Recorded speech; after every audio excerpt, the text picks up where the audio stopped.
નમસ્કાર મિત્રો, આપ સૌનું હાર્દિક સ્વાગત છે. ધોરણ 10ની વિજ્ઞાનની નવી પુસ્તિકા આવી ગઈ છે અને એના આપણે પ્રકરણ 1ના ચોથા ભાગમાં પ્રવેશ કરવા જઈ રહ્યા છીએ. તો મિત્રો, ભાગ જે ચોથો છે એના અગાઉ આપણે 3 ભાગ જે જોયા છે એ 3 ભાગ પછી આપણે ચોથા ભાગમાં જ્યારે પ્રવેશ કરીશું ત્યારે આપણે ઘણું બધું શીખી ગયા હોય એવું આપણને ફિલિંગ થવું જોઈએ. તો મિત્રો, આ જે ચોથો ભાગ છે એ વિઘટન પ્રક્રિયાઓને અનુલક્ષીને આપણે લેવામાં આવે છે. તો સૌથી પહેલાં રાસાયણિક પ્રક્રિયાઓ વિશેની થોડીક વધુ વાત કરી લઈએ અગાઉ કે રાસાયણિક પ્રક્રિયા અને રાસાયણિક પ્રક્રિયાઓ ઉપરથી એના બનતા સમીકરણો અને સમીકરણો બન્યા પછી આપણે એના કેટલાક પ્રકારો વિશે શીખ્યા અને આ જે પ્રકારો છે એને કેટલાક વિડીયો સ્વરૂપમાં આપણે જોવાનો પ્રયત્ન કર્યો. આ જે વિડીયો જે છે એ વિડીયો જોવાથી આપણને આપણી જે વિઝ્યુઆલિટી છે એટલે કે આપણે જે જોવા માગીએ છીએ આપણે વધુ સારી રીતે એને ઓળખી શકતા હોઈએ છીએ.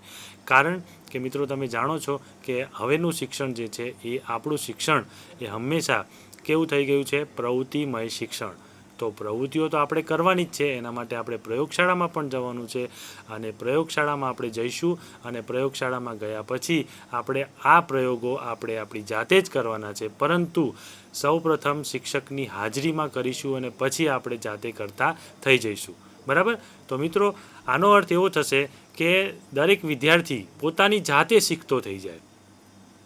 હવે રાસાયણિક પ્રક્રિયા એક તો શબ્દ જ એવો છે આપણા માટે કે રાસાયણિક પ્રક્રિયા એટલે જોઈને આપણને એમ થાય છે કે આમાં એવી કઈ પ્રક્રિયાઓ કરવાની આવશે, પણ આપણે અગાઉ પણ જોઈ ગયા છીએ કે આપણા આસપાસ થતી બધી જ પ્રક્રિયાઓ જે છે એ રાસાયણિક પ્રક્રિયાઓ હોય છે, પરંતુ કેટલીક પ્રક્રિયાઓ જો જીવમાં થતી હોય તો એને આપણે જીવ રાસાયણિક પ્રક્રિયા એટલે કે જૈવ રાસાયણિક પ્રક્રિયા કહીએ છીએ. આવી રાસાયણિક પ્રક્રિયાઓ જે છે એમાં આપણે વિઘટન પ્રક્રિયા જોવાનો પ્રયત્ન કરીએ. દાખલા તરીકે વિઘટન પ્રક્રિયા છે તો કોઈ એક પ્રક્રિયા એની સૌપ્રથમ વ્યાખ્યા જોવાનો પ્રયત્ન કરીએ આપણે કે કોઈ એક પ્રક્રિયકને જો તમે ઉષ્મા આપો અને એનું જો 2 કે 2થી વધુમાં એટલે કે નિપજમાં રૂપાંતર થતું હોય તો આવી પ્રક્રિયાને આપણે વિઘટન પ્રક્રિયા કહીશું. મિત્રો, હવે અત્યાર સુધી આપણે જે કંઈ પણ પ્રક્રિયાઓ શીખ્યા છીએ એ બધી જ પ્રક્રિયાઓમાં આમાંથી કેટલીક પ્રક્રિયાઓ આવી ગઈ છે, પરંતુ હવે એને આપણે જુદી પાડવા માટે જઈ રહ્યા છીએ. અહીંયા એક પ્રક્રિયા આપણને આપેલી છે 2FeSO4, એમાંથી Fe2O3 વત્તા SO2 વત્તા SO3 આવી એક પ્રક્રિયા આપણને આપેલી છે. તો ફેરસ સલ્ફેટની પ્રક્રિયા જ્યારે કરીએ આપણે ત્યારે એમાંથી ઉષ્મા ઉમેરવામાં આવશે અને ઉષ્મા જ્યારે ઉમેરશું ત્યારે Fe2O3 બનશે અને Fe2O3 બન્યા પછી SO2 અને SO3 જેવા ગેસ એમાંથી બહાર નીકળતા હોય છે. તો મિત્રો, અહીંયા શું થયું પહેલાં આપણે એ જોઈ લઈએ. અહીંયા આપણી વ્યાખ્યા જે છે એ વ્યાખ્યાને આપણે અનુરૂપ થયા કે નહીં. તો આપણી વ્યાખ્યા એવું કહે છે કે એક જ પ્રક્રિયક હોવો જોઈએ અને એને ઉષ્મા આપવાની છે, તો એ ઉષ્મા આપવાથી 2 કે તેથી વધુ નિપજોમાં રૂપાંતર થવું જોઈએ અને આવી રાસાયણિક પ્રક્રિયા જે છે એને આપણે વિઘટન કહીએ છીએ. અહીંયા વિઘટન શબ્દ જે છે એ વિઘટન શબ્દનો એકદમ ગુજરાતી અને સાદો અર્થ એવો થાય છે કે વિઘટન થવું એટલે છૂટા પડવું. તો મિત્રો, તમે અહીંયા જોઈ શકો છો કે એક પ્રક્રિયક આપેલો છે FeSO4. એનું જ્યારે વિઘટન થશે એટલે કે એક પ્રક્રિયકમાંથી જ્યારે આપણને 3 નિપજ મળતી હશે ત્યારે આપણે એવું કહી શકીશું કે આ પ્રક્રિયા જે છે એ વિઘટન પ્રક્રિયા છે. આપણી આસપાસ આવી ઘણી બધી પ્રક્રિયાઓ થતી હોય છે. બીજી પ્રક્રિયા જોવાનો આપણે પ્રયત્ન કરીશું. કેલ્શિયમ કાર્બોનેટની પ્રક્રિયા છે, એમાંથી કેલ્શિયમ ઓક્સાઇડ અને CO2. કેલ્શિયમ કાર્બોનેટનો આપણે અગાઉ વિડીયો પણ જોઈ ગયા છીએ અને આ જે વિડીયો આપણે જોઈ ગયા છીએ એના ઉપરથી આપણને વધારે ખ્યાલ આવે છે કે કેલ્શિયમ કાર્બોનેટના ભાગ પાડીએ તો કેવા ભાગ પડે છે અને એમાંથી કેવા પ્રકારના તત્વો છૂટા પડી શકે છે. નીચે એક શબ્દ લખેલો છે કે કડી ચૂનો સિમેન્ટ બનાવવા માટે વપરાય છે. તો મિત્રો, આમાંથી કડી ચૂનો કયો એ પ્રશ્ન તમને થશે. તમે અગાઉ શીખી ગયા છો કે CaO કેલ્શિયમ ઓક્સાઇડ જે નિપજ છે આપણી પ્રથમ નિપજ જેને આપણે કડી ચૂનો કહીએ છીએ અને આ કડી ચૂનામાંથી આપણે શું બનાવ્યું હતું? લાઇમસ્ટોન બનાવ્યો હતો. બરાબર? એ લાઇમસ્ટોન પણ કેવી રીતે બનાવ્યો હતો? લાઇમ વોટરમાંથી. તો કડી ચૂનામાંથી આપણે ફોડેલો ચૂનો બનાવીએ છીએ અને ફોડેલા ચૂનામાં CO2 પાસ કરીને ફરીથી આપણે લાઇમસ્ટોન બનાવવાનો પ્રયત્ન કરીએ છીએ.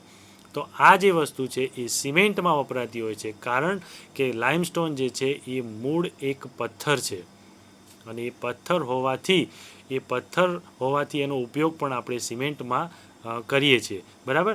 બીજો એક મુદ્દો આપણે અહીંયા જોવાનો છે કે પ્રક્રિયાની નીચે આપણને લખેલું છે CaCO3માં S લખેલું છે, જેના ઉપરથી તમે એટલું કહી શકશો કે કેલ્શિયમ કાર્બોનેટ જે છે એ કઈ અવસ્થામાં છે?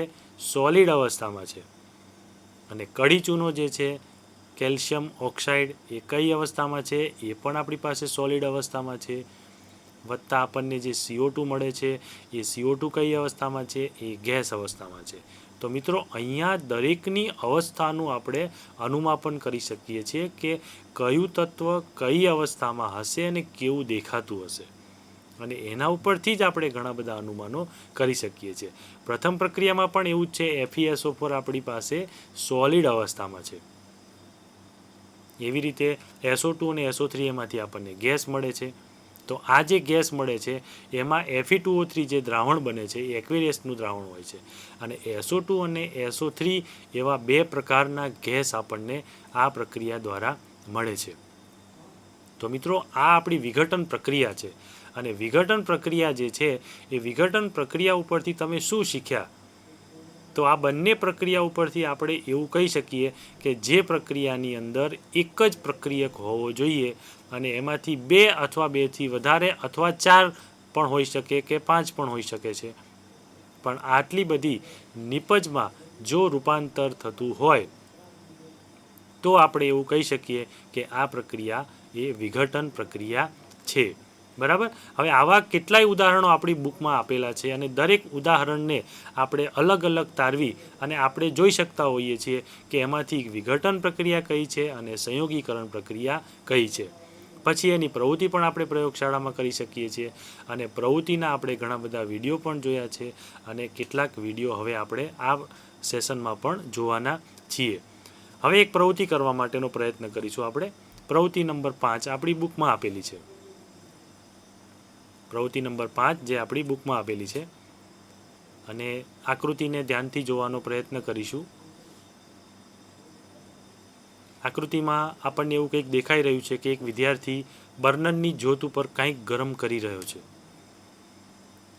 તો બર્નરની જ્યોત ઉપર જ્યારે કોઈ પણ પદાર્થને આપણે ગરમ કરતા હોઈએ ત્યારે સૌથી પહેલાં આપણે શું ધ્યાન રાખવું પડતું હોય છે કે બર્નરની જ્યોત ઉપર કોઈ પદાર્થને આપણે ગરમ કરીએ ત્યારે ગરમ કરતી વખતે એ બર્નરમાંથી જે ધુમાડો નીકળે છે, અથવા જે પદાર્થને ગરમ કરીએ છીએ એમાંથી જે ધુમાડો નીકળે છે એ આપણા નાકની એટલે કે આપણા શરીરની વિરુદ્ધ દિશામાં જવો જોઈએ. કારણ કે કોઈ પણ પદાર્થને ગરમ કરવાથી એમાંથી કેવો ધુમાડો નીકળશે, કેવી સ્મેલ નીકળશે એ આપણે શરૂઆતમાં પારખી શકતા નથી હોતા. અહીંયા આપણને એક કસનળી દેખાય છે. એ કસનળીને બ્યુરેટ સ્ટેન્ડમાંથી સ્ટેન્ડ વડે પકડી અને એને ગરમ કરવામાં આવે છે. હવે એ કસનળીને જ્યારે ચીપિયા વડે પકડવામાં આવે ત્યારે એટલા માટે પકડવામાં આવે છે કે ગરમ ન થાય અને આપણા હાથે દજાય નહીં એટલા માટે. તો સૌથી પહેલો મુદ્દો આપણો એ છે કે એક શુષ્ક ઉત્કલન નળીમાં આશરે 2 ગ્રામ FeSO4 લો. FeSO4 આપણે 2 ગ્રામ જેટલો લેવાનો છે, અને શુષ્ક ઉત્કલન નળીમાં લેવાનો છે. શુષ્ક ઉત્કલન નળીનો મતલબ એવો થાય છે કે એકદમ સૂકી કસનળી, અને આ સૂકી કસનળીની અંદર આપણે 2 ગ્રામ જેટલો FeSO4નો પાવડર લેવાનો છે. હવે મિત્રો તમને પહેલાં પ્રશ્ન એ થશે કે આ FeSO4 ક્યાં મળશે? તો હમણાં આપણે આ પ્રવૃત્તિ પ્રયોગશાળામાં જઈને પણ કરીશું. તો પ્રયોગશાળામાં 10મા ધોરણની પ્રયોગશાળામાં આપણી પાસે આવા બધા કેમિકલ્સ પડ્યા હોય છે, જે તમે તમારા શિક્ષકની મદદ લઈ અને આવા કેમિકલ્સને શોધી શકો છો. બીજો મુદ્દો છે આપણી પાસે ફેરસ સલ્ફેટના સ્ફટિકનો રંગ નોંધો. હવે પ્રશ્ન એ થાય કે ફેરસ સલ્ફેટ જે આપણે કસનળીમાં નાખ્યો છે, એ કસનળીમાં નાખવાથી એને આપણે ગરમ કરવાનો છે, અને ગરમ કરવાથી કંઈક પ્રક્રિયા થશે એવું આપણે જાણીએ છીએ. પણ એ કઈ પ્રક્રિયા થશે અને શું થશે એ આકૃતિ જોઈએ અને જાતે કરીએ એમાં ઘણો બધો ફરક હોય છે. તો મિત્રો અહીંયા તમે પહેલાં આકૃતિ જોઈ શકો છો, અને બરાબર સમજ્યા પછી જ એ પ્રવૃત્તિને કરવાનો આપણે પ્રયત્ન કરીશું. તો અહીંયા એવું લખ્યું છે કે સ્ફટિકનો રંગ નોંધો. ફેરસ સલ્ફેટના સ્ફટિકનો રંગ નોંધવાનો છે. તો ફેરસ સલ્ફેટના સ્ફટિકનો રંગ આપણી પાસે લીલા કલરનો હોય છે, જે તમે પ્રવૃત્તિમાં પણ આગળ જોશો. આકૃતિમાં દર્શાવ્યા મુજબ કંઈક ધુમાડો નીકળતો હોય એવું પણ આપણે જોઈ શકીએ છીએ. અને એમાંથી જે સ્મેલ નીકળે છે એ સ્મેલને આપણે આપણા નાકથી દૂર રાખવાનો પ્રયત્ન કરીશું. મિત્રો, આપણે જાણીએ છીએ કે કેમિકલ્સ એ બહુ ખતરનાક વસ્તુ હોય છે. એમાંથી કેટલાક એવા કેમિકલ્સ પણ છે, દાખલા તરીકે ક્લોરોફોર્મ જેવા, કે જેને સૂંઘવાથી બેભાન પણ થઈ જવાય છે.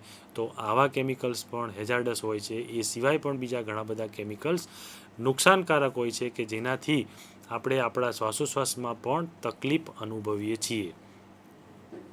હવે ત્રીજો મુદ્દો છે આપણી પાસે કે ઉત્કલન નળીને બર્નર પર ગરમ કરો. તમે જોઈ રહ્યા છો મિત્રો કે એક વિદ્યાર્થી બર્નર પર ગરમ કરી રહ્યો છે, અને ગરમ કરતી વખતે એનો હાથ જે છે એ મોઢાની આગળ રાખવો પડે છે, એટલે એમાંથી કોઈ પણ પ્રકારનો ધુમાડો આપણા નાક અને મોઢા સુધી પહોંચતો નથી હોતો. મિત્રો, તમે હમણાં જોશો આ પ્રવૃત્તિ પણ આપણે પ્રયોગશાળામાં જઈને કરવાના છીએ.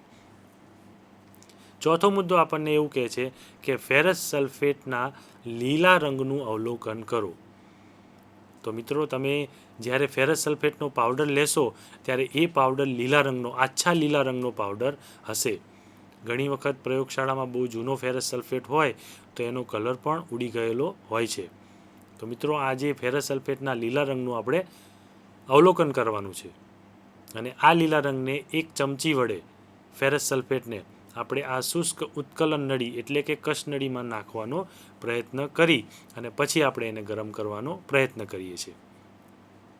હવે આપણે અહીંયા અવલોકન કરવાનો પ્રયત્ન કરીશું. આકૃતિ મુજબ મિત્રો તમે જોઈ શકો છો કે શું અવલોકન થાય છે. પણ અવલોકન કરતાં પહેલાં આપણે એક વસ્તુ શીખ્યા છીએ કે કોઈ પણ પ્રક્રિયા હોય એ પ્રક્રિયાને શબ્દોમાં લખવી એના કરતાં જો એને પ્રક્રિયા સમીકરણ સ્વરૂપે લખીએ તો એનો તમામ સાર આપણે એની અંદર સમાવી શકીએ છીએ. એટલા માટે આ જ પ્રવૃત્તિને નીચે રાસાયણિક પ્રક્રિયા સ્વરૂપે દર્શાવવામાં આવી છે. તો આપણે એ પ્રક્રિયાને સમજવાનો પ્રયત્ન કરીએ. FeSO4 આપેલું છે, અને FeSO4માંથી પ્રક્રિયા દ્વારા એટલે કે ઉષ્મા આપવાથી, તીરના ઉપર જે ઉષ્મા લખેલું છે એ ઉષ્મા આપણે બર્નર દ્વારા આપીએ છીએ, જે તમે આકૃતિમાં પણ જોઈ શકો છો. અને એ ઉષ્મા આપવાથી આપણને કયો પદાર્થ મળે છે એ પણ આપણે જોઈ શકીએ છીએ, Fe2O3 ફેરસ ઓક્સાઇડ. આ જે ફેરસ ઓક્સાઇડ જે છે એ આપણો મૂળ નિપજ પદાર્થ છે. એ સિવાય આપણી પાસે SO2 અને SO3 જેવા પદાર્થો છે. આ પ્રક્રિયા આપણે અગાઉ પણ જોઈ હતી વિઘટન પ્રક્રિયા સ્વરૂપે. તો વિઘટન પ્રક્રિયા સ્વરૂપે જ્યારે આ પ્રક્રિયા જોઈ હતી આપણે, એમાં પણ આ જ પ્રક્રિયા હતી. એટલે એનો મતલબ એવો થયો કે આ વિઘટન પ્રક્રિયા છે અને એમાંથી કેવી રીતે વિઘટન થાય છે એ આપણે જોવાનો પ્રયત્ન કરીએ છીએ. Fe2O3 જે છે ફેરસ ઓક્સાઇડ, એ આપણને ક્યાં મળશે? સૌથી પહેલો પ્રશ્ન એ થશે. SO2 ક્યાં મળશે? SO3 ક્યાં મળશે? તો આવા પ્રશ્નોના જવાબો આપણે આપવાના છે કે આ ત્રણેય પદાર્થો એક પ્રક્રિયકમાંથી આપણને 3 નિપજ મળી છે. તો આ જે 3 નિપજ આપણને મળી છે એ 3 નિપજ શું એક જ કસનળીમાં હશે? શું ભેગી હશે કે શું જુદી હશે? અને જો ભેગી હશે તો આપણે એને કેવી રીતે જુદી કરી શકીશું? આવા મિત્રો ઘણા બધા પ્રશ્નો આપણને ઉદ્ભવતા હોય છે. ફરીથી પ્રક્રિયા જોવાનો પ્રયત્ન કરીએ. FeSO4 ઉષ્મા આપીએ છીએ આકૃતિ મુજબ, અને એમાંથી Fe2O3 બને છે ફેરસ ઓક્સાઇડ. તો મિત્રો, હવે તમે એટલું નક્કી કરી શકો છો કે FeSO4માં ઉષ્મા આપવાથી ફેરસ ઓક્સાઇડ જો બનતો હોય તો એ ફેરસ ઓક્સાઇડ આપણી કસનળીમાં જ હશે.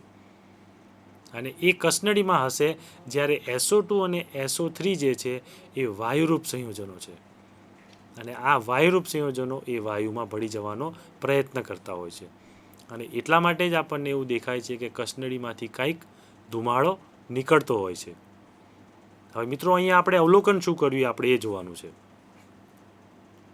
આ પ્રવૃત્તિનું આપણે શું અવલોકન કરીશું કે આ પ્રવૃત્તિમાં થયું શું? તમે જ્યારે FeSO4ને ગરમ કર્યું અને એમાંથી Fe2O3 બન્યું કે નહીં એ કેવી રીતે ખબર પડશે? જોવાથી તો ખબર પડી નથી જતી કે એની અંદર આ સૂત્ર છે કે આવું છે. મિત્રો જ્યારે આપણે પાણીને જોઈએ છે ત્યારે પાણીમાં આપણને ક્યારેય H2O દેખાતું નથી. એ તો આપણે સમીકરણ બનાવેલું છે અને સમીકરણને આપણે પેપર ઉપર લખવાનો પ્રયત્ન કરીએ છીએ. એવી રીતે અહીંયા FeSO4 છે, એમાંથી આપણે Fe2O3 બનાવીએ છીએ. તો એ બન્યું કે નહીં એનું અવલોકન કરવાનું છે આપણે. તો એના અવલોકન માટે આપણે એવું કરીશું કે FeSO4 જે આપણે 2 ગ્રામ લઈએ છીએ શુષ્ક ઉત્કલન નળીમાં, અને એ કેવા રંગનું છે? લીલા રંગનું. તો એનો આ જે લીલો રંગ છે એ લીલા રંગમાં કંઈક ફેરફાર થશે, અને લીલા રંગમાં જ્યારે પણ ફેરફાર થશે ત્યારે આપણે એવું કહી શકીશું કે હવે ફેરસ ઓક્સાઇડ બન્યો. આ એક અવલોકનનો પ્રકાર છે મિત્રો. એનાથી થોડાક આગળ જઈએ. પ્રશ્ન એ થશે કે 2 ગ્રામ FeSO4 આપણે કસનળીમાં લઈશું. તો આ FeSO4 જે છે એ હંમેશા પાવડર સ્વરૂપમાં હોય છે. તો સૌથી પહેલાં 2 ગ્રામ FeSO4 લીધા પછી આપણે એની અંદર થોડુંક પાણી ઉમેરી અને એનું આપણે દ્રાવણ બનાવવાનો પ્રયત્ન કરીશું, અને એ દ્રાવણને આપણે ગરમ કરવાનું છે. અને દ્રાવણનો જે લીલો રંગ છે એટલે કે ફેરસ સલ્ફેટનો લીલો રંગ છે એ આપણને સફેદ રંગ એટલે કે કલર વગરનું દ્રાવણ થઈ જશે. અને જ્યારે આવું થશે ત્યારે આપણે એવું કહી શકીશું મિત્રો કે હવે આનું અવલોકન આપણે ચોક્કસ કર્યું અને હવે આમાંથી Fe2O3 બન્યો હશે એવું આપણે કહી શકીએ. અને 2 ગેસ છે આપણી પાસે, SO2 અને SO3. તો આવા 2 ગેસ સ્વરૂપના તત્વો એ આપણને કસનળીમાંથી બહાર નીકળતા દેખાશે. હવે આ ગેસનું અવલોકન કરવું હોય તો કેવી રીતે કરી શકાશે મિત્રો? એ પણ કરી શકાશે. SO2 અને SO3 જે ગેસ છે એને આપણે કોઈ લિટમસ પેપર દ્વારા કસનળીની બહાર મૂકીએ તો લિટમસ પેપર જે છે એ 2 લિટમસ પેપર હોય છે. આપણે અગાઉ પણ જોયા છીએ, લાલ લિટમસ પેપર અને વાદળી લિટમસ પેપર. તો આ બંને ગેસ કેવી અવસ્થામાં હોય છે? એસિડ વર્ષા માટે જવાબદાર તત્વો છે, એટલે એ એસિડિક તત્વો છે. તો જો એસિડિક તત્વો હશે તો આપણું જે વાદળી કલરનું લિટમસ પેપર છે એ વાદળી કલરના લિટમસ પેપરને આ ગેસ એ લાલ કરી નાખશે, એટલે કે એનો કલર બદલાઈ જશે. તો એના ઉપરથી આપણે એવું કહી શકીશું કે કસનળીને આપણે બહાર ગેસની જગ્યાએ જો વાદળી કલરનું લિટમસ પેપર રાખવાનો પ્રયત્ન કરીશું તો એનો કલર બદલાશે. એટલે આપણે કહી શકીશું કે આ કસનળીમાંથી કોઈ ગેસ બહાર નીકળી રહ્યો છે, અને આપણી પ્રક્રિયા સમીકરણ મુજબ તે ગેસ કયો હોઈ શકે છે? SO2 વત્તા SO3. તો મિત્રો અહીંયા હવે Fe2O3 દ્રાવણમાં રહી જાય છે અને SO2 અને SO3 દ્રાવણની બહાર જતા રહે છે વાયુ સ્વરૂપે. એટલે આપણી પાસે કસનળીમાં FeSO4 નાખ્યું હતું અને આપણી પાસે કસનળીમાં Fe2O3 રહ્યું, એવું આપણે કંઈક અવલોકન કર્યું. અને આ અવલોકન કરવા માટે આપણે શેની જરૂર પડી? ઉષ્માની જરૂર પડી. અને ઉષ્માની જ્યારે જરૂર પડે છે ત્યારે ઉષ્મા વગર પ્રક્રિયા થતી નથી મિત્રો. અને જ્યારે જ્યારે ઉષ્માની જરૂર પડે છે ત્યારે એક સ્વરૂપમાંથી બીજા સ્વરૂપમાં રૂપાંતર થઈ શકે છે. તો મિત્રો તમે અહીંયા એક વસ્તુ જોઈ શકો છો કે અહીંયા આપણી પાસે આ પ્રક્રિયામાં પ્રક્રિયક કેટલા છે? એક જ છે. અને નિપજ કેટલી મળી છે આપણને? 3 નિપજ મળી છે. તો એક પ્રક્રિયક છે અને 3 નિપજ મળી છે. તો એનો મતલબ એમ થયો કે એક પ્રક્રિયામાંથી 3 પ્રકારની જો નિપજ મળતી હોય તો એ એકમાંથી 3 છૂટા પડ્યા છે, એટલે આવી છૂટા પડવાની ક્રિયાને આપણે વિઘટન પ્રક્રિયા કહીએ છીએ. વિઘટન પ્રક્રિયા દર્શાવવા માટેનું આ સુંદર ઉદાહરણ આપણી પાસે છે. એટલે કે આ પ્રવૃત્તિ 5 જે છે, હવે આપણે આ પ્રવૃત્તિ 5ને પ્રયોગશાળામાં જઈ અને કરવાનો પ્રયત્ન કરીશું, અને એ પ્રયોગશાળામાં જ્યારે આપણે જાતે કરીશું ત્યારે આપણને વધારે ખ્યાલ આવશે. તો હવે આપણે પ્રયોગશાળામાં જઈએ. મિત્રો આપણે પ્રવૃત્તિ નંબર 5 કરવાનો પ્રયત્ન કરી રહ્યા છીએ. આજે પ્રકરણ 1ની પ્રવૃત્તિ નંબર 5. મારી પાસે એક કસનળી છે અને પ્રવૃત્તિ નંબર 5માં કસનળીમાં આપણે ફેરસ સલ્ફેટનું દ્રાવણ લેવાનું છે, સોડિયમ ફેરસ સલ્ફેટ. આ સિવાય પણ બીજું કોઈ સલ્ફેટનું દ્રાવણ તમે લઈ શકો છો. આ જે દ્રાવણ છે એને આપણે કસનળીમાં લઈને ગરમ કરવાનો પ્રયત્ન કરીશું. તો સૌપ્રથમ થોડોક પાવડર લેવાનો પ્રયત્ન કરીએ આની અંદર.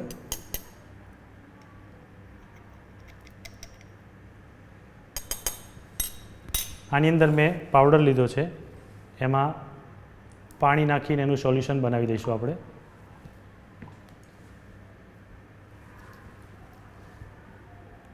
આ આપણું સલ્ફેટનું દ્રાવણ તૈયાર છે. હવે આ દ્રાવણને આપણે ગરમ કરવાનો પ્રયત્ન કરીએ છીએ. આપણી પાસે અહીંયા સ્પિરિટ લેમ્પ આપેલો છે. સ્પિરિટ લેમ્પ ઉપર ગરમ કરવાનો પ્રયત્ન કરીએ છીએ.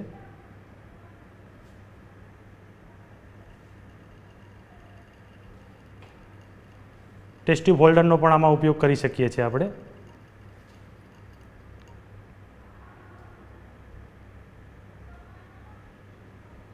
અહીંયાના કલરમાં પરિવર્તન આપણને જોવા મળતું હોય છે.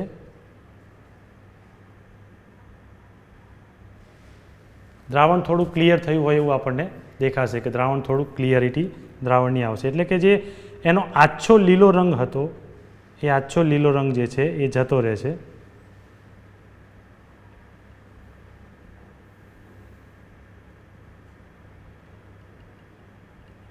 દ્રાવણ જેમ જેમ ગરમ થશે એમ એના રંગની અંદર પરિવર્તન આવશે.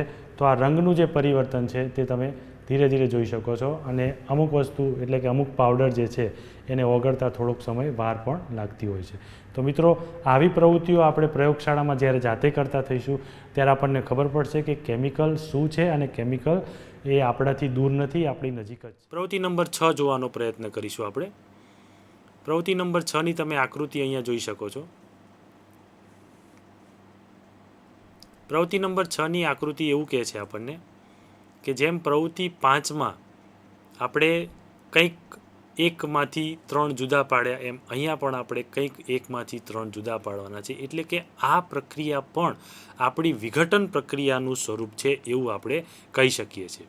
બરાબર. તો મિત્રો, તમે આકૃતિમાં સૌપ્રથમ જોઈ અને કહી શકો છો કે અહીંયા પણ એક બર્નર છે અને એક ટેસ્ટ ટ્યુબ હોલ્ડર દ્વારા ટેસ્ટ ટ્યુબને પકડી અને ગરમ કરવામાં આવે છે એવું આપણને કંઈક દેખાઈ રહ્યું છે. તો અહીંયા આપણે ફક્ત કેમિકલ્સ બદલવાનું છે. પ્રવૃત્તિ એ જ ટાઈપની આપણી પાસે છે. અહીંયા લખ્યું છે કે એક ઉત્કલન નળીમાં આશરે 2 ગ્રામ લેડ નાઇટ્રેટનો પાવડર લેવાનો છે. 2 ગ્રામ જેટલો લેડ નાઇટ્રેટનો પાવડર આપણે લઈએ છીએ. હવે સૌપ્રથમ આપણે શું કરીશું? ઉત્કલન નળીમાં 2 ગ્રામ જેટલો લેડ નાઇટ્રેટનો પાવડર લઈશું. પછી એની અંદર થોડુંક પાણી નાખીશું, કસનળીને હલાવીશું અને કસનળીને હલાવ્યા પછી એ દ્રાવણને સેચ્યુરેટેડ દ્રાવણ એટલે કે એ દ્રાવણને પ્રોપરલી મિક્સ કરીશું. હવે આવું કેમ કરવું પડે છે? જ્યારે કોઈ પણ દ્રાવણ એકદમ પરફેક્ટલી મિક્સ થઈ જાય ત્યારે આપણે એની અંદરથી કોઈ પણ પ્રકારનું અવલોકન કરી શકતા હોઈએ છીએ. બરાબર. તો મિત્રો, આ જે અવલોકન જે છે એ અવલોકનકારની દ્રષ્ટિએ કેવું હોવું જોઈએ એ આપણે જોવાનું છે. અહીંયા ઉત્કલન નળીને આપણે હોલ્ડર વડે પકડી અને જ્યોત ઉપર ગરમ કરવાનો પ્રયત્ન કરી રહ્યા છીએ. તો અગાઉની પ્રક્રિયા મુજબ અહીંયા પણ આપણે ગરમ કરીશું તો એકમાંથી 2 કે 3 કે 4 એવા સમીકરણો આપણને મળવાના છે. પણ અહીંયા જ્યારે આપણે અવલોકન કરીશું ત્યારે આપણને કલર ચેન્જ ન પણ થાય અથવા આપણને બીજું પણ કંઈક દેખાઈ શકે છે. તો એ અવલોકન આપણે કરવાનો પ્રયત્ન કરીશું.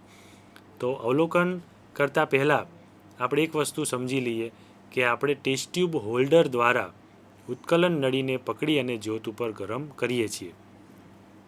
જ્યારે પકડીને જ્યોત ઉપર ગરમ કરીશું ત્યારે એનો અર્થ એવો થાય છે કે આપણી એમાંથી કોઈ પણ પ્રકારની સ્મેલ નીકળશે. એટલે કે કેમિકલ્સને ગરમ કરવાથી એમાંથી કોઈ પણ એક વાયુ તો નીકળતો જ હોય છે, આપણે એવું માનીને ચાલીશું. એટલે નાક અને મોઢાથી આપણે દૂર રાખવાનો પ્રયત્ન કરીશું. તમે આકૃતિમાં જોઈ શકો છો. હવે એનું અવલોકન કરવાનો પ્રયત્ન કરીએ. અવલોકન કરવા માટે આપણે શું કરીશું? કસનળીમાંથી કંઈક નીકળતું હોય એવું આપણને દેખાઈ રહ્યું છે. કથ્થાઈ રંગનો ધુમાડો ઉત્પન્ન થાય છે અને જે NO2 વાયુ છે એવું આપણે પ્રવૃત્તિ મુજબ બતાવી શકીએ છીએ કે કથ્થાઈ રંગનો જે ધુમાડો છે એનું આપણે ઓબ્ઝર્વેશન કરી શકીએ છીએ. કથ્થાઈ રંગ જે છે એ એકદમ ડાર્ક રંગ હોય છે અને એ આપણે નરી આંખે જોઈ શકીએ છીએ. તો આવો ધુમાડો એમાંથી ઉત્પન્ન થશે અને એ ધુમાડો એટલે કે એ કથ્થાઈ રંગ શું હશે? એ નાઇટ્રોજન ડાયોક્સાઇડ હશે, એટલે કે NO2 વાયુ હશે એવું આપણે કહી શકીએ છીએ. આ વસ્તુ તમે આકૃતિમાં પણ જોઈ શકો છો.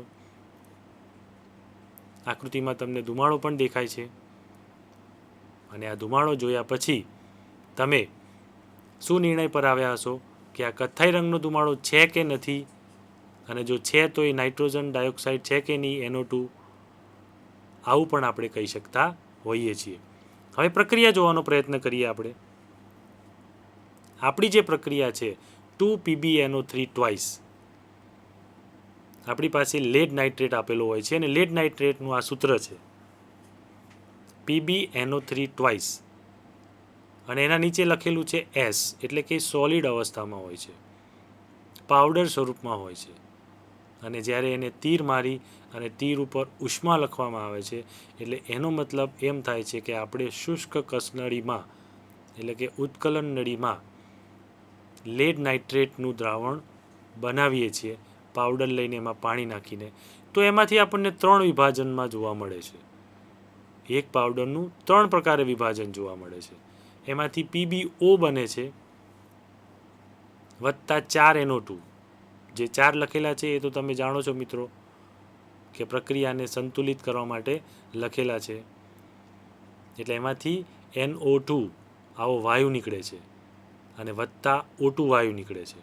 તો O2 વાયુને તો મિત્રો આપણે જાણીએ છીએ હવામાં રહેલો O2 વાયુ.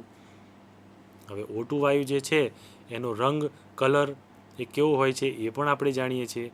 ઓક્સિજન વાયુ એ રંગવિહીન, સ્વાદવિહીન અને ગંધવિહીન હોય છે, જે આપણે નરી આંખે જોઈ શકતા નથી. આપણી આસપાસ ઘણો બધો વાયુ રહેલો છે આવો. અને આ જે વાયુ આપણી આસપાસ રહેલો છે એ એવો વાયુ છે કે જે રંગવિહીન, સ્વાદવિહીન અને ગંધવિહીન છે, પરંતુ આ વાયુની અંદર NO2 વાયુ મિક્સ કરેલો છે. હવે એ ઓક્સિજન વાયુ રંગ વગરનો છે, પણ NO2 વાયુ જ્યારે એની અંદર મિક્સ થાય છે ત્યારે એનો રંગ કથ્થાઈ રંગનો થઈ જાય છે. અને આ કથ્થાઈ રંગ જે છે એ જ્યારે કસનળીમાંથી બહાર નીકળે છે ત્યારે આપણે એનો ધુમાડો ઓળખી શકીએ છીએ. અને આ ધુમાડો નરી આંખે દેખાય છે આપણને, એટલે આપણે એને જોઈ શકીએ છીએ અને એનું ઓબ્ઝર્વેશન એટલે કે અવલોકન કરી શકીએ છીએ કે આ પ્રક્રિયા પૂરી થઈ હશે. એટલે અહીંયા પણ તમે પ્રક્રિયામાં જોઈ શકો છો કે PbNO3 ટ્વાઇસ, PbNO3 ટ્વાઇસ એ સોલિડ છે. એને જ્યારે આપણે ઉષ્મા આપીએ છીએ ત્યારે PbO જે બને છે એ પણ આપણી પાસે સોલિડ સ્વરૂપમાં બને છે. અને એમાંથી NO2 અને O2 આ 2 પ્રકારના ગેસ બનતા હોય છે. અને આ ગેસ સ્વરૂપ જે છે એ હંમેશા કસનળીમાં રહેતા નથી, એ કસનળીની બહાર નીકળી જાય છે. તો આવું કસનળીની જ્યારે બહાર નીકળી જતું હોય છે ત્યારે આપણે એનું ઓબ્ઝર્વેશન કરી શકતા નથી હોતા. પરંતુ જો એનો કલર બદલાતો હોય અને જો આપણે એને નરી આંખે જોઈ શકતા હોઈએ તો જ આપણે એનું ઓબ્ઝર્વેશન કરી શકીએ છીએ. એટલા માટે અહીંયા કથ્થાઈ રંગનો જે ધુમાડો જે છે એ કથ્થાઈ રંગનો ધુમાડો એ આપણે NO2 વાયુ છે એવું આપણે સાબિત કરી શકીએ છીએ. તો મિત્રો આ પ્રક્રિયા ઉપરથી આપણે એવું કહી શકીએ કે આ પ્રક્રિયાની અંદર આપણી પાસે પ્રક્રિયક કેટલા છે? પ્રક્રિયક આપણી પાસે એક જ છે. અને આ પ્રક્રિયામાં નિપજ કેટલી છે? તો અહીંયા નિપજ આપણી પાસે 3 નિપજો છે. એટલે આપણે એવું કહી શકીએ કે 1માંથી 3માં વિભાજન થયું છે. અને 1માંથી જ્યારે 3માં વિભાજન થયું હશે ત્યારે એનો મતલબ એમ થશે કે 1માં ત્યારે 3 ભાગ થયા ત્યારે એનું વિઘટન થયું કહેવાય, છૂટા પડ્યા કહેવાય. તો મિત્રો આ જ પ્રવૃત્તિને આપણે પ્રયોગશાળામાં જઈને કરવાનો પ્રયત્ન કરીશું. જ્યારે આપણે આપણા હાથે આ પ્રવૃત્તિ કરીશું ત્યારે આપણને વધુ ખ્યાલ આવશે. તો હવે મિત્રો આપણે પ્રયોગશાળામાં જઈશું. તો મિત્રો આપણે પ્રવૃત્તિ નંબર 6 કરવા જઈ રહ્યા છીએ. આપણા પ્રકરણ 1ની પ્રવૃત્તિ નંબર 6. પ્રવૃત્તિ નંબર 6 મુજબ આપણે એવું કહી શકીએ કે ટેસ્ટ ટ્યુબની જરૂર પડશે આપણે. અને ટેસ્ટ ટ્યુબ સિવાય તમે કોનિકલ ફ્લાસ્કમાં પણ આ પ્રવૃત્તિ કરી શકો છો. પણ જ્યારે ગરમ કરવાની વાત આવશે ત્યારે આપણે ટેસ્ટ ટ્યુબ લઈએ તો ટેસ્ટ ટ્યુબ હોલ્ડર આપણી પાસે હોય છે. આ ટેસ્ટ ટ્યુબને આવી રીતે હોલ્ડર સાથે પકડી અને ગરમ કરીએ તો આપણા હાથને કોઈ પ્રોબ્લેમ થતો નથી. આ ટેસ્ટ ટ્યુબ હોલ્ડર લીધા પછી લેડ નાઇટ્રેટની જરૂર પડે છે. તો આ લેડ નાઇટ્રેટનો પાવડર જે છે એ આપણે કસનળીમાં નાખીને એને ગરમ કરવાનો પ્રયત્ન કરીશું. આપણે લેડ નાઇટ્રેટનો પાવડર જે છે એ આપણે અગાઉ પણ વાપરી ચૂક્યા છીએ અને આ તમામ વસ્તુઓ આપણે બર્નરથી દૂર રાખવાનો પ્રયત્ન કરીશું. સોલ્યુશન બનાવ્યા પછી આપણે એનો ઉપયોગ કરીશું. સફેદ કલરનું દ્રાવણ તમે જોઈ શકો છો.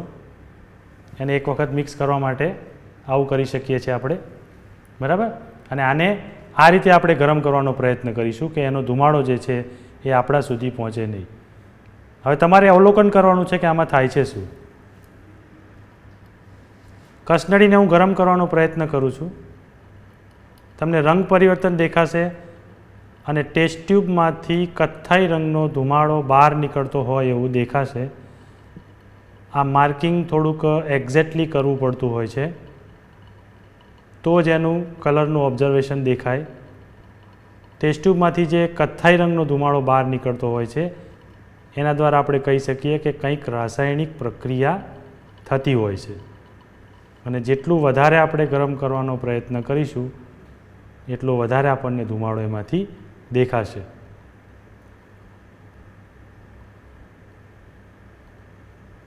તો મિત્રો અહીંયા એના રંગમાં કોઈ પરિવર્તન થતો નથી, ફક્ત રંગ થોડોક ઝાંખો પડે છે, પરંતુ એની અંદરથી જે ધુમાડો નીકળે છે કથ્થાઈ રંગનો એ આપણા લેડ નાઇટ્રેટ સાથે કોઈક પ્રક્રિયા થાય છે અથવા આમાંથી કંઈક છૂટું પડે છે એવું આપણે કહી શકીએ. તો આ જે છે એ જ આપણી રાસાયણિક પ્રક્રિયાઓ છે અને આવી ઘણી બધી રાસાયણિક પ્રક્રિયાઓ આપણે કરી શકીએ છીએ. આ તો લેડ નાઇટ્રેટ હતું, એની જગ્યાએ તમે બીજો કોઈ નાઇટ્રેટ લઈને પણ આવી પ્રક્રિયા કરી શકો છો. અને આવી પ્રક્રિયાઓ કરવા માટે આપણે રાસાયણિક લેબની જરૂર પડતી હોય છે, પણ ફક્ત ને ફક્ત ધ્યાન એટલું રાખવાનું છે કે એ જે છે ધુમાડો એ આપણા નાક સુધી પહોંચે નહીં, એને વિરુદ્ધ દિશામાં રાખવાનું હોય છે. મિત્રો, આ વિઘટન પ્રક્રિયા જે છે એ શું આપણી આસપાસ બને છે? એક સૌથી સાદો સવાલ છે મારો તમને, કે આપણી આસપાસ એવી કોઈ ઘટના બને છે કે જેમાં વિઘટન પ્રક્રિયાઓ થતી હોય? તો હા મિત્રો, તમે જોઈ શકો છો કે જ્યારે કોઈ પણ પદાર્થ સડી જતો હોય છે તો એ સડી જતો હોય ત્યારે વિઘટન થતું હોય છે એનું. તમે જોઈ શકો છો કે રસ્તા ઉપર જ્યારે કોઈ જીવ મરી જાય છે ત્યારે એ જીવ મરી જાય ત્યારે એનું વિઘટન થઈ જાય છે. એની અંદર નાના નાના બેક્ટેરિયા, વાયરસ, કીડા પડી જાય છે અને એ વાતાવરણમાં ભળી જતા હોય છે અને એનું ડિકમ્પોઝિશન થઈ જાય છે, વિઘટન થઈ જાય છે. તો આ જે વિઘટન થવાની પ્રક્રિયાઓ છે એ આપણી આસપાસ જ બનતી હોય છે. આવી વિઘટનની ઘણી બધી પ્રક્રિયાઓ છે. એવા કેટલાક પૃથ્વી પર જીવો પણ છે કે જે વિઘટન પ્રક્રિયા ખૂબ જ સારી રીતે કરી શકે છે. એમાંના એક જીવનું હું તમને ઉદાહરણ આપીશ કે અળસિયું. તમે બધા અળસિયાને ઓળખો છો. અળસિયું એક એવું જીવ છે કે જે જીવ આ વિઘટન પ્રક્રિયા માટે ખૂબ જ જવાબદાર છે. તમે મિત્રો સેન્દ્રિય ખાતરનું નામ સાંભળ્યું હશે. તો આ જે સેન્દ્રિય ખાતર છે એ આ પૃથ્વી પરનું સૌથી શ્રેષ્ઠ ખાતર ગણાય છે. અને એ ખાતર બનાવવા માટે કોણ જવાબદાર છે? આપણો આ જીવ અળસિયું. આ અળસિયા દ્વારા આવા સેન્દ્રિય ખાતરો બનતા હોય છે. તો મિત્રો, તમે વિચાર કરો કે ભગવાનની આ કેટલી સુંદર રચના છે કે તમે અળસિયાને માટી ખવડાવો છો અને એમાંથી એ તમને ખાતર આપે છે. તો મિત્રો, આવું મેં અગાઉ પણ વાત કરી હતી કે જો આ સૃષ્ટિ ઉપરથી, આ પૃથ્વી ઉપરથી કચરો દૂર કરવો હોય તો એનો ખૂબ જ સુંદર ઉપાય છે જે આપણે ડિપાર્ટમેન્ટ પાડેલા છે કે ખાવાલાયક કચરો અલગ, પ્લાસ્ટિકનો કચરો અલગ, કાચનો કચરો અલગ. એમાં જે ખાવાલાયક કચરો છે એ તમામે તમામ કચરો આપણે જો કોઈ ઢોરને ખવડાવી દઈએ, કોઈ ગૌશાળામાં કે કોઈ તબેલામાં જઈને આપણે એમને ખવડાવીએ, તો તમે વિચાર કરો કે એ જ કચરો એ ગાયો અથવા ભેંસો ખાઈ અને એમાંથી તમને સુંદર મજાનું ગોબર આપશે ને જે સેન્દ્રિય ખાતરમાં કન્વર્ટ થઈને તમારા જ ખેતરમાં સુશોભિત થશે અને એ તમારા જ ખેતીમાં પાક ઉત્પાદન માટે કામ લાગશે. તો મિત્રો, આ એવી કઈ ફેક્ટરી છે કે જે ફેક્ટરીમાં આટલી સુંદર વિઘટન પ્રક્રિયા થાય છે? જ્યારે આ વિઘટન પ્રક્રિયા આપણે જાતે કરવી હોય તો આપણે નથી કરી શકતા, પણ આ એક શરીરની રચના એવી છે કે જે શરીરની રચનામાં વિઘટન થઈ જાય છે. મિત્રો, આપણું જે આ શરીર છે એ શરીરને ચલાવવા માટે આપણે કેટલાક તત્વોની જરૂર પડે છે, જેમાંના કેટલાક છે પ્રોટીન્સ છે, વિટામિન્સ છે, કાર્બોદિત દ્રવ્યો છે. તો આ તત્વો ક્યાંથી લેવા જવાના આપણે? તો આપણને ભૂખ લાગે છે ત્યારે આપણે ખોરાક લઈએ છીએ. ખોરાક જુદા જુદા પ્રકારના હોય છે અને દરેક ખોરાકની અંદર આવા તત્વો છુપાયેલા હોય છે. એટલે એ તત્વોમાંથી આપણને એ ખોરાકમાંથી આપણને આવા તત્વો મળે છે ને એ તત્વો કેવી રીતે મળે છે? તો આ વિઘટન પ્રક્રિયા દ્વારા મળે છે. એટલે મિત્રો, આ વિઘટન પ્રક્રિયા જે છે એ ખૂબ જ જરૂરી છે.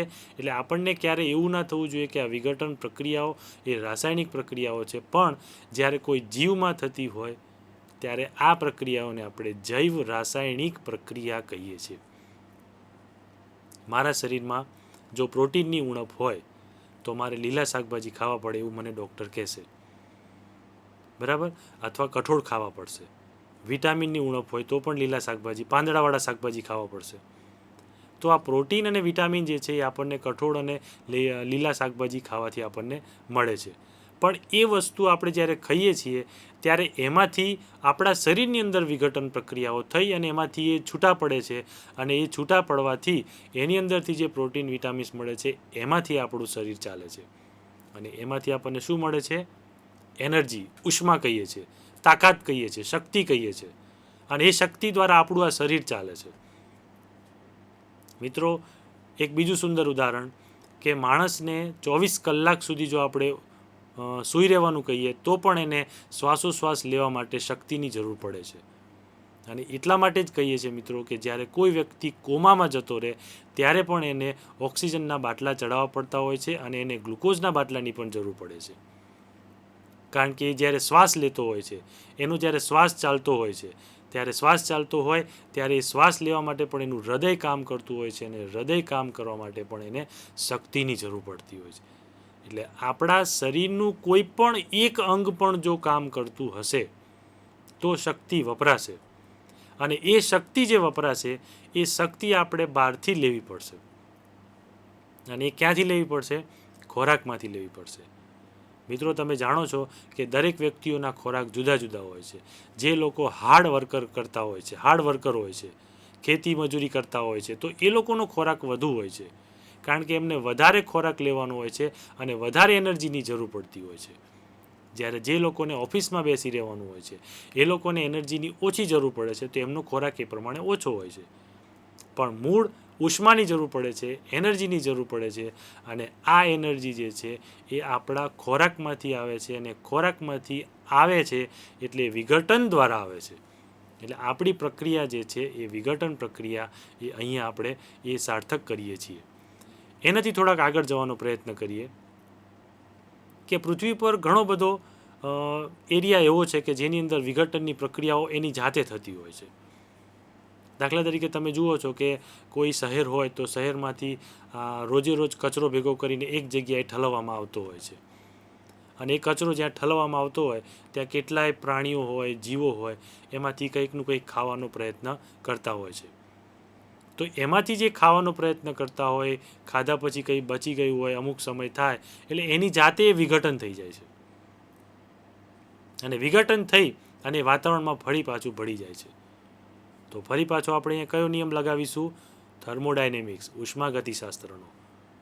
વિશ્વમાં રહેલી તમામ ઉર્જાનો જથ્થો અચળ છે. કોઈ જગ્યાએ ઉર્જા ઉત્પન્ન કરી શકાતી નથી. ફક્ત એનું એક સ્વરૂપમાંથી બીજા સ્વરૂપમાં આપણે રૂપાંતર કરીએ છીએ અને રૂપાંતર કરવાથી આપણને આવી વિઘટન જેવી પ્રક્રિયાઓ જોવા મળી જાય છે. મિત્રો, તો વિઘટનની પ્રક્રિયા જે છે એ ખોરાકમાંથી પણ મળે છે, કોઈ રાસાયણિક પ્રક્રિયા દ્વારા પણ મળે છે.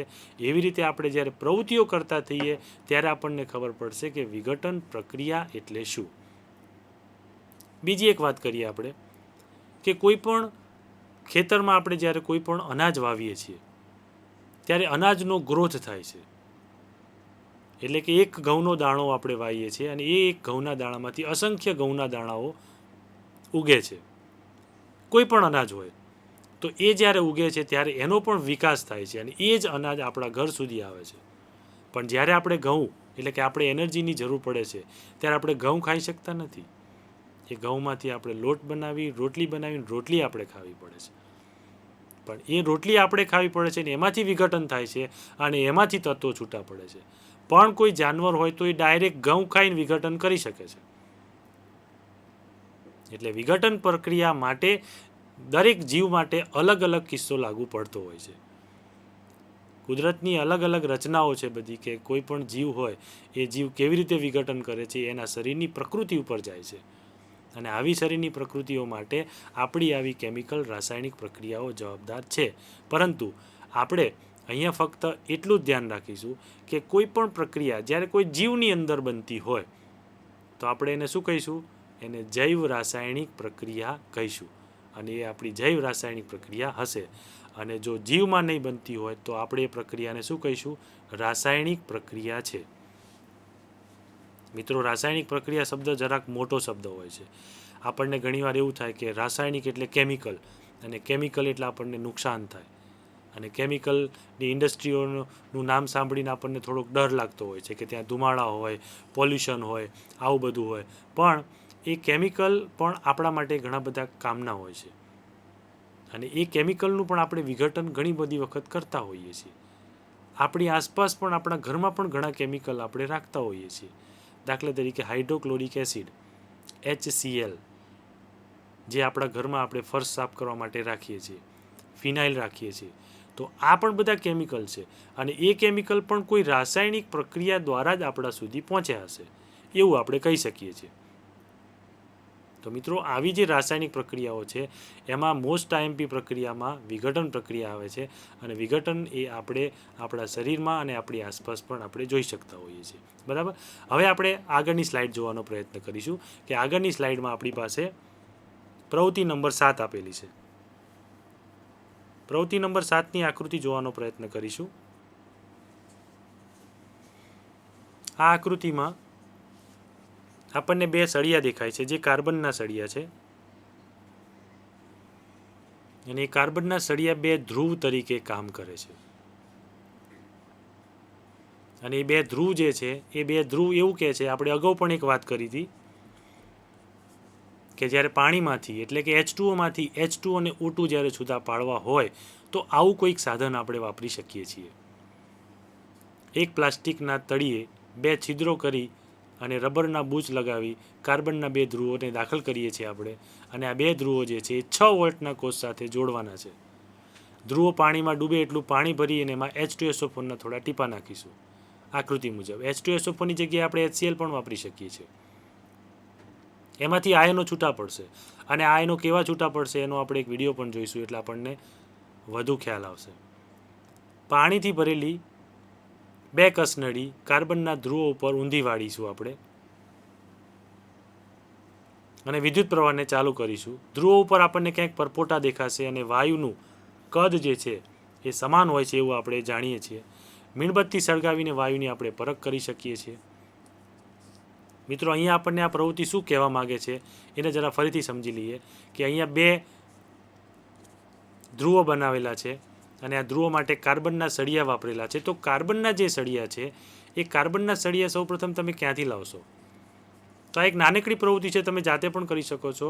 જ્યારે કોઈ પણ પાવર જૂનો થઈ જાય અથવા વપરાઈ ગયેલો પાવર હોય એને તોડી અને એમાંથી કાર્બનના 2 સળિયા તમે કાઢી શકો છો. અને એ 2 કાર્બનના સળિયાના આવી રીતે ધ્રુવો તમે બનાવી શકો છો. અને એ 2 ધ્રુવો બનાવ્યા પછી એમાં આવી રીતે પાણી ભરી H2SO4ના થોડા ટીપા નાખી, જો H2SO4 ન મળે તો આપણા ઘરમાં HCl પણ હોય છે, એના પણ ટીપા નાખી અને આવી પ્રવૃત્તિ આપણે કરી શકીએ છીએ. ફક્ત આપણે ધ્યાન એટલું રાખવાનું છે કે આમાં 6 વોલ્ટની બેટરીની જરૂર પડે છે. આને ડાયરેક્ટ પાવર આપી શકાતો નથી. અને એટલા માટે જ કહેવામાં આવે છે કે આવી પ્રવૃત્તિઓને આપણે શિક્ષકની હાજરીમાં કરવાનો પ્રયત્ન કરીશું, એટલે આપણે પ્રવૃત્તિને વધારે સાર્થક બનાવી શકીશું. અહીંયા જ્યારે વિદ્યુત પ્રવાહ ચાલુ કરીશું ત્યારે સૌપ્રથમ શું થશે એ આપણે જોઈ લઈએ. કે વિદ્યુત પ્રવાહ ચાલુ કરીશું ત્યારે વિદ્યુત પ્રવાહ ચાલુ કરવાથી બંને કાર્બનના ધ્રુવો ઉપર કંઈક પ્રક્રિયા થતી હોય એવું આપણે જોઈ શકીશું. અને એ બંને કાર્બનના ધ્રુવો ઉપર આપણે ટેસ્ટ ટ્યુબને ઊંધી વાળી છે, એટલે એમાં આપણને પરપોટા સ્વરૂપે કંઈક દેખાશે. અને જે પરપોટા થશે એ શું હશે? એ કોઈ વાયુ હશે. અને એ વાયુ હશે એનું આપણે પરીક્ષણ પણ કરી શકીશું કે કયો વાયુ છે. એકમાં ઓક્સિજન વાયુ છે અને એકમાં હાઇડ્રોજન વાયુ છે. તો આ ઓક્સિજન અને હાઇડ્રોજન વાયુ આપણે અગાઉ વાત કરી એ મુજબ કેવા વાયુ છે? રંગવિહીન ગંધવિહીન અને સ્વાદવિહીન, જેને આપણે નરી આંખે જોઈ શકતા નથી હોતા. એટલે આવા વાયુઓ જે છે એ વાયુઓને આપણે જોવા માટે કોઈ સારી એવી પરખની જરૂર પડતી હોય છે. હવે આપણે એનો એક વિડીયો જોવાનો પ્રયત્ન કરીશું. આ એક વિડીયો છે આપણી પાસે. આ વિડીયો ફક્ત એજ્યુકેશન પર્પઝ માટે જ લીધેલો છે. વધુ સારું આપણે એજ્યુકેશન કરી શકીએ એના માટે એક્વિરિયસ દ્રાવણ છે આપણી પાસે. અહીંયા આપણે જે દ્રાવણ લીધેલું છે એ દ્રાવણ NaClનું છે, સોલ્ટનું. અને સોલ્ટ જે છે એ સોડિયમ ક્લોરાઇડ છે, જે તમે જોઈ શકો છો મિત્રો, જે આપણા ઘરમાં પણ હોય છે સોલ્ટ NaCl. અને NaClના દ્રાવણ ઉપર આપણે પ્રક્રિયા કરવાનો પ્રયત્ન કરીશું, કારણ કે એમાંથી આપણને Na+ ને Cl- જેવા આયનો આપણને મળશે. આકૃતિમાં તમે જોઈ શકો છો આવા આયનો દ્રાવણની અંદર તરતા હોય છે, જે આપણે નરી આંખે જોઈ શકતા નથી હોતા. પણ એ દ્રાવણો જે છે એ આવા વિદ્યુત ધ્રુવ તરીકે કાર્ય કરતા હોય છે અને ધ્રુવ પર જમા થતા હોય છે, જેને કેટાયન અને એનાયન સ્વરૂપે આપણે દર્શાવીએ છીએ. આ પ્રવૃત્તિ મિત્રો ધ્યાનથી જોઈશું આપણે. કોપરના 2 સળિયા લઈ અને બીકરમાં આવી રીતે ધ્રુવ બનાવી શકો છો તમે. આપણી જે ચોપડીની આકૃતિ હતી એના કરતાં થોડીક જુદી બનાવવાનો પ્રયત્ન કરેલો છે. અને આ ઇલેક્ટ્રિકલ કરંટ પસાર કરવાનો છે.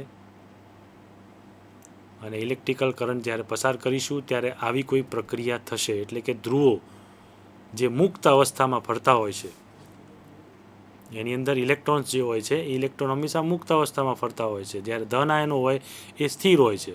પરંતુ જ્યારે એમાંથી કરંટ પસાર કરવામાં આવશે ત્યારે બધા એક જ દિશામાં જશે, તમે જોઈ શકો છો. અને આ બધા એક જ દિશામાં જ્યારે જશે ત્યારે એના ઉપરથી આપણે એવું કરી શકીશું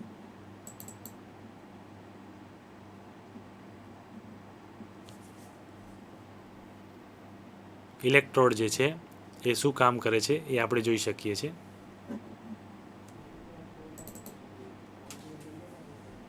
કેવી રીતે કામ કરે છે. પ્લસ અને માઇનસ, એક એનોડ હોય છે અને બીજું કેથોડ હોય છે. અને આવી રીતે ધ્રુવો કામ કરતા હોય છે, પ્લસ અને માઇનસ. પ્લસની સાથે માઇનસનું આકર્ષણ હોય છે અને માઇનસની સાથે પ્લસનું આકર્ષણ હોય છે. એટલે જે ધ્રુવ પ્લસ બનશે ત્યાં Cl- જોડાશે અને જે ધ્રુવ માઇનસ હશે એની સાથે સોડિયમ જોડાશે. એટલે એને આપણે ઓપોઝિટ ઇલેક્ટ્રોલિસિસની પ્રક્રિયા કહીએ છીએ. અને એ જે છે એ પોતે એ કેમિકલ રિએક્શનમાં, એટલે કે જે સોલિડ બનાવેલું હતું એ સોલિડની અંદર આવા ધ્રુવો આપણે દ્વારા આવી રીતે આયનોને અલગ કરી શકીશું. તમે આગળ પણ જોઈ શકો છો એમાં કે પ્રક્રિયામાં ઇન્ટરેસ્ટિંગ વસ્તુ કઈ હોય છે, કે દરેક પ્રક્રિયામાં કંઈકનું કંઈક ઇન્ટરેસ્ટિંગ હોય છે. કે પ્રશ્ન એ થાય કે આ ધ્રુવ જે છે એ ધ્રુવ આપણે શેના લેવા. આપણે બુકમાં કાર્બનની વાત કરી, અહીંયા આપણે કોપરની વાત કરીએ છીએ. તો કાર્બન પણ લઈ શકાય ને કોપર પણ લઈ શકાય.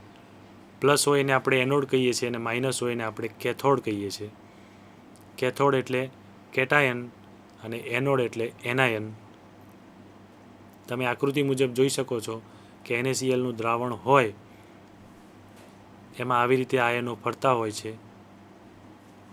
અને એમાં જ્યારે વિદ્યુત પ્રવાહ પસાર કરવામાં આવશે એને ઇલેક્ટ્રોલાઇટ કહીએ છીએ.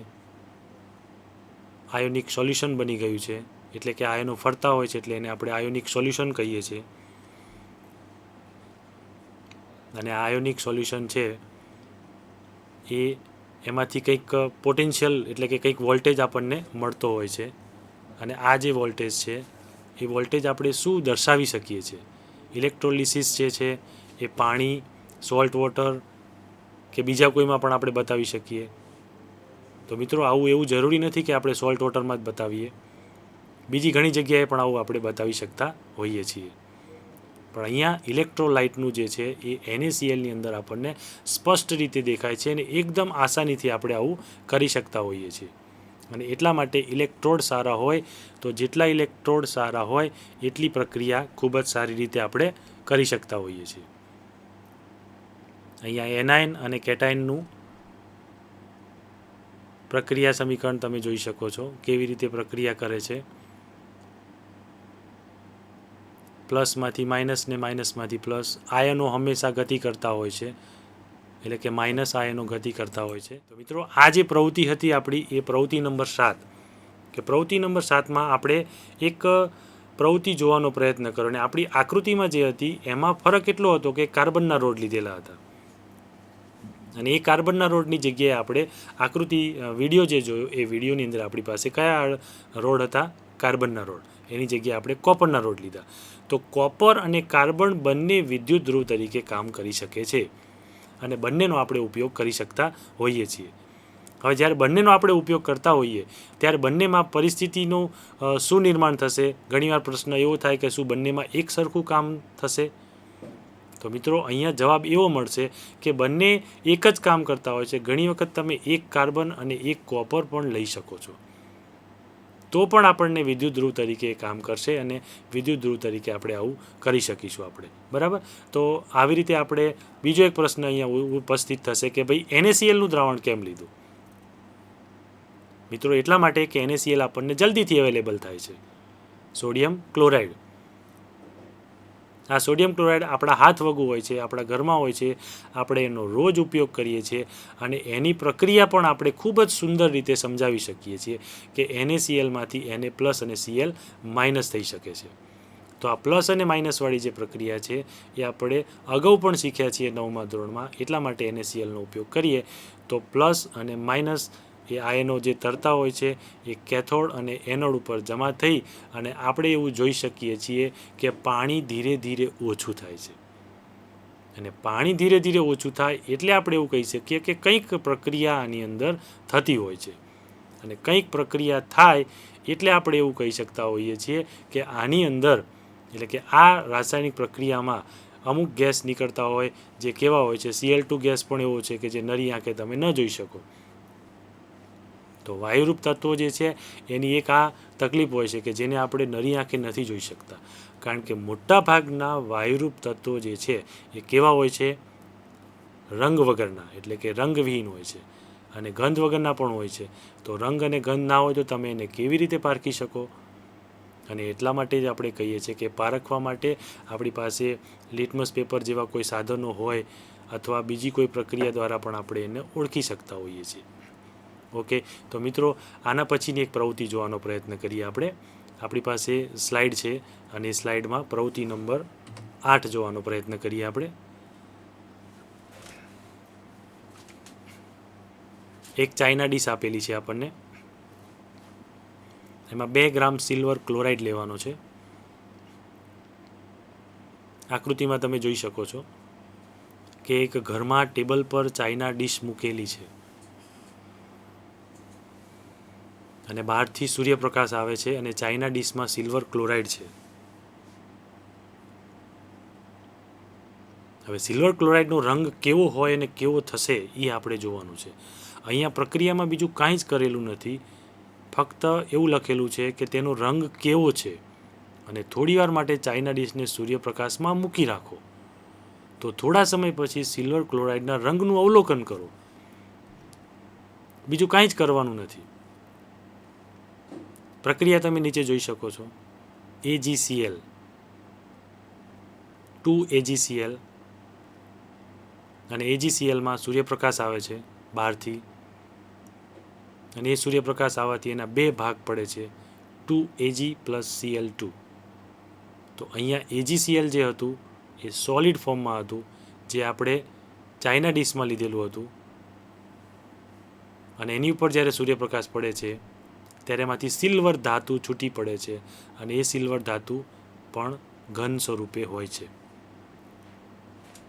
પણ એમાંથી Cl2 વાયુ જ્યારે નીકળે છે ત્યારે એ Cl2 વાયુ ગેસ સ્વરૂપમાં હોય છે, અને એ ગેસ સ્વરૂપમાં નીકળતો સિલ્વર વાયુ Cl2 વાયુ જે છે એ Cl2 વાયુ હવામાં ભળી જાય છે, અને હવામાં જ્યારે ભળી જાય છે ત્યારે Ag જે છે સિલ્વર એકલું ચાઇના ડીશમાં વધે છે. તો ચાઇના ડીશમાં જ્યારે સિલ્વર વધશે ત્યારે એના રંગમાં કંઈક પરિવર્તન તમને જોવા મળશે. હવે રંગમાં કેવા પ્રકારનું પરિવર્તન જોવા મળશે એ આપણે જોવાનું છે અહીંયા. તો રંગમાં જે પરિવર્તન જોવા મળે છે એ રંગનું પરિવર્તન એ ફક્ત અહીંયા કોઈ પ્રક્રિયા કરવાની નથી, ફક્ત મૂકી રાખેલો છે અને સૂર્યપ્રકાશ દ્વારા એની જાતે પ્રક્રિયા થાય છે.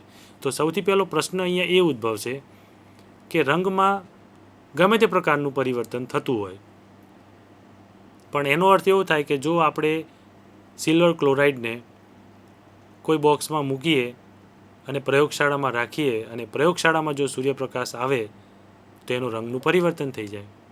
તો મિત્રો એટલા માટે જ કહીએ છીએ કે સિલ્વર ક્લોરાઇડ જે છે એ હંમેશા બ્રાઉન કલરની બોટલમાં પ્રયોગશાળામાં રાખવામાં આવે છે. એટલે જ્યારે સિલ્વર ક્લોરાઇડને આપણે શોધવો હોય તો આપણે બ્રાઉન કલરની બોટલને શોધીશું તો આપણને સિલ્વર ક્લોરાઇડ મળી જશે. બરાબર, કારણ કે સિલ્વર ક્લોરાઇડ જે છે એ આપણે આ પ્રવૃત્તિ મુજબ એવું કહી શકતા હોઈએ છીએ કે સૂર્યપ્રકાશ જે છે એ સૂર્યપ્રકાશની હાજરીમાં એ પોતાનો રંગ બદલી નાખે છે. રંગ બદલી નાખે છે એનો મતલબ એવો થાય છે કે AgClમાંથી Cl2 વાયુ છૂટો પડી જાય છે જે ગેસ સ્વરૂપમાં હોય છે અને ફક્ત એમાંથી સિલ્વર એકલું જ વધે છે. અને જે સિલ્વર વધે છે એ સિલ્વર એ એનો પોતાનો રંગ દર્શાવતું હોય છે. તો હવે આપણે એનો વિડીયો જોવાનો પ્રયત્ન કરીશું, એટલે વિડીયો સ્વરૂપમાં આપણે એને વધુ સારી રીતે સમજી શકીએ. આ વિડીયો ફક્ત એજ્યુકેશન પર્પઝ માટે લેવામાં આવેલા છે ઓનલાઈન. તમે અહીંયા જોઈ શકો છો કે એક ચાઇના ડીશ છે મારી પાસે. ચાઇના ડીશમાં AgCl સિલ્વર ક્લોરાઇડ મૂકેલો છે અને બહારથી સૂર્યપ્રકાશ આવે છે. સૂર્યપ્રકાશ આવે છે અને સૂર્યપ્રકાશ આવવાથી એનો કલર બદલાઈ જાય છે, જે તમે જોઈ શકો છો. એ પ્રક્રિયા આપણે અહીંયા લખેલી છે AgCl 2Ag + Cl2 પ્રક્રિયા તમે જોઈ શકો છો. ફક્ત અને ફક્ત સૂર્યપ્રકાશ જ આપેલો છે. આ જ પ્રક્રિયાની જગ્યાએ જો AgClની જગ્યાએ તમે AgBr વાપરો તો એમાં પણ આપણને સિલ્વર છૂટું પડશે અને Br2 ગેસ સ્વરૂપે અલગ થઈ જશે. એટલે પ્રક્રિયા જે છે એ પ્રક્રિયાને આપણે ફોટોલિસિસની પ્રક્રિયા કહીશું આપણે. આવી ફોટોલિસિસની પ્રક્રિયાઓ જે છે એ પ્રક્રિયાઓ આપણી પાસે સિલ્વર અને નાઇટ્રેટની બંનેની હોય છે. તો મિત્રો આ જે પ્રવૃત્તિ છે આપણે 8 નંબરની, એ પ્રવૃત્તિ સિવાય ઘણી બધી પ્રવૃત્તિઓ કરવાની હોય છે આપણે. અને આ એક પ્રવૃત્તિ હતી આપણી 8 નંબરની કે 8 નંબરની પ્રવૃત્તિ મુજબ આપણે સિલ્વર ક્લોરાઇડમાંથી સિલ્વર બ્રોમાઇડની પણ પ્રવૃત્તિ જોઈ. તો સિલ્વર આયોડાઇડની પ્રવૃત્તિ શું જોઈ શકાય? આવો પણ એક પ્રશ્ન આવે છે, કારણ કે 17મા સમૂહની અંદર ક્લોરીન, બ્રોમિન, આયોડિન, એસ્ટેટાઇટ આવા 4 સમૂહો, જે 4 તત્વો આપણને આપેલા છે, જેને આપણે હેલોજન તત્વો કહીએ છીએ. અને જેમાં 4 તત્વો લગભગ એવું કહી શકાય કે ગુણધર્મની દ્રષ્ટિએ કેવા હોય છે? સરખા હોય છે. તો મિત્રો અહીંયા આપણે ક્લોરીન અને બ્રોમિનની સૂર્યપ્રકાશની હાજરીમાં આવી કસોટીઓ જોઈ. તો મિત્રો આજનું સેશન આપણે અહીંયા પૂરું કરીએ છીએ. વધુ આપણે આવતા ભાગમાં મળીશું. આભાર, ધન્યવાદ.